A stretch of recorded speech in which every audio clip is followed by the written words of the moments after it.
ऋतुजा आपल्यासाठी करते दुसरा पदार्थ ज्याचं नाव आहे कच्च्या केळ्याचं सूप. त्याच्यासाठी लागणारे साहित्य आपण पाहिलं होतं. कुकरमध्ये आपण ते साहित्य शिजवून घेतलं आणि त्याची पेस्ट तयार केली. पुढे काय? आता तूप घालायचं. बर, सिन्स आपण परत डाएटचा विचार करतोय, बर, जास्त तूप नाही घालायचं.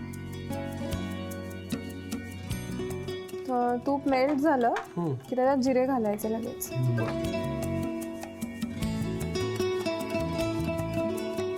जिरा आपण तुपामध्ये घातलं. पुढे काय करायचं? आता थोडी तडतडी येऊ द्या अगोदर. बर, आता तुम्ही मला एवढं CA विषयी विचारलं, मी काय करते विचारलं. तुमची शिक्षणाची सुरुवात कशी आणि ऍक्टिंग पर्यंत कसे पोहोचले तुम्ही? अरे वा, खवय्येचा आज ऐतिहासिक भाग झालेला आहे. म्हणजे कुणीतरी येऊन मला प्रश्न विचारते इथे. खरंच उत्तर हवंय घ्यायचं? हो. बरं ठीक आहे, आपण पुढचा पदार्थ घालूयात, मग मी तुला सांगतो. कारण ते आता तडतडलं. मिश्रण घालायचं आपल्याला. पेस्ट घालायची. सगळी घालायची? सगळी घाला. पाणी घाला लगेच. बरं, अजून घाला. पुरे हो.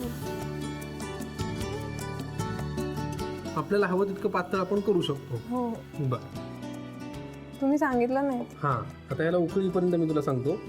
मला जर कधी कोणी विचारलं ना की तुम्ही अभिनेते नसता तर तुम्ही काय असता, तर मी काहीच नसतो. मी फार लहानपणी ठरवलं होतं की मला अभिनेता व्हायचंय.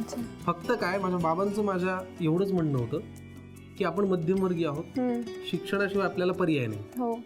अभिनेता तू उत्तम आहेस, मी तुझं लहानपणापासून काम पाहिलंय, ते तू करशीलही, पण बॅकअप प्लॅन काय? म्हणून त्यांनी मला शिक्षण कंपल्सरी केलं आणि म्हणून मी BSc कॉम्प्युटर केलं, मग मार्केटिंगमध्ये MBA केलं.